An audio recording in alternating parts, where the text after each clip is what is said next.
Michael Jordan has agreed to sell the Charlotte Hornets to the minority owners of the Hornets.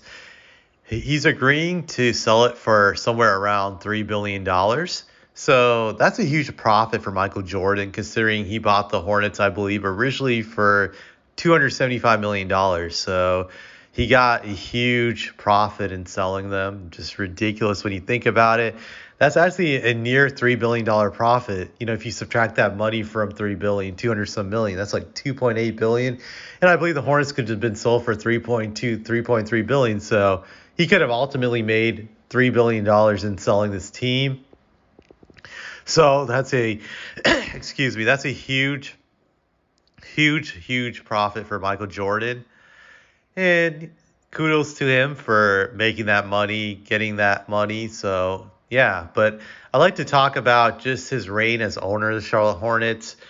He became the majority owner of the Hornets back in February of 2010. So I just want to look at the moves he made since then as the owner, mainly specifically to the draft. Just a few things I want to just discuss.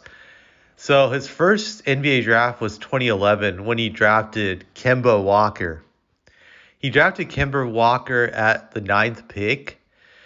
And some people will say, hey, this is a good pick. Kemba turned out to be an all-star player. At least he made it to one all-star game, so that's pretty good. But when you look at the guys he passed up, that turns out not to be really a good pick. He could have gotten Klay Thompson, who fell to the Warriors at number 11. He could have gotten Kawhi Leonard, who fell to the Spurs at number 15. He could have gotten Nikola Vucevic, who fell to the 76ers at number 16. So there was just several players who I believe in the long run were better than Kemba Walker. Jimmy Butler was in that draft at number 30th, and obviously he's a legit all-star player. He'll probably get into the Hall of Fame. So just he passed up on so many better choices, and I think the Kemba draft pick actually held back the Hornets for many years to come from being a good team because he made that mistake of trying to build the team around Kemba Walker. And that was a bad idea because Kemba Walker is an undersized point guard, or I would say undersized shooting guard because he's not really a true point. He was a legit 5'11". I know people will say he's 6'1", but I met the man in person. He's definitely not 6'1". He's 5'11". So you can't really build a team around a player that's that short unless they have super athletic ability or shooting abilities. And even then it's still tough, but Kemba had neither of those. He was a good player. But I thought that was Mike's biggest mistake. It set back the franchise for a long, long, long time, them trying to build a team around Kemba Walker. They did have some bad luck in their drafts. I do believe that. Like in 2012, they didn't end up getting the number one pick, which would have been Anthony Davis. He did make a risky pick and drafted Michael Kidd-Gilchrist.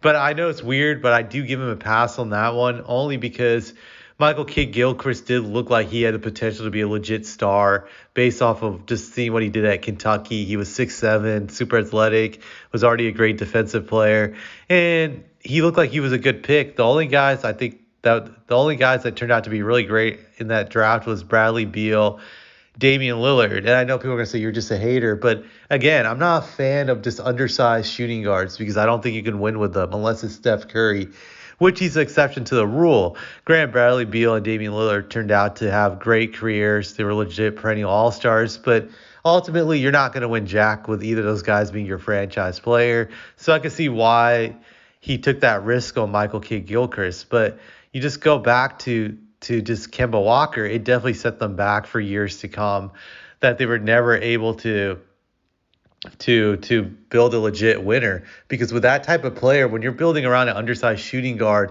your ceiling is very low. It's usually going to be a first round team at best. And if you're lucky, maybe the second round. And that was really the case with the Hornets. They got to the playoffs a few times with Kemba, but they were a first round and out team.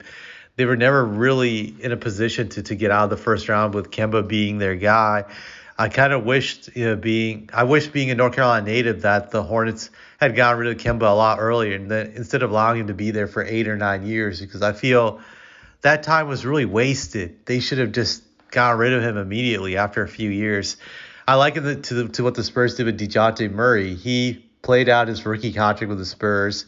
Even though they gave him an extension, I think after the first year of extension, they traded him because they realized, hey, with this guy being our franchise player, we're always going to be a 30 win to maybe 45 win team at best.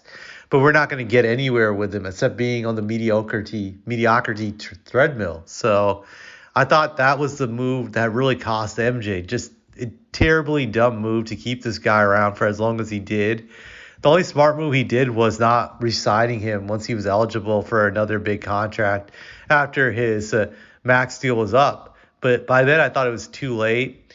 And I think that's what really set him back. Granted, he did get a good draft in LaMelo, and they made some good picks of late with Miles Bridges. Granted, Miles got in trouble. But I thought what the Hornets were building last few years was a solid foundation, and it got disrupted with Miles Bridges getting in trouble last year with the domestic abuse situation. If that never happened, I thought the Hornets had a chance to go to the playoffs this year if they had their team from the previous year healthy. Hornets going forward, they still have some good building blocks. Yeah, it will depend on them staying healthy, but I think they're in a good position to be a good team down the road, especially with this draft. I do believe they'll most likely draft Brandon Miller, who I think can be a good player. We'll see how that turns out.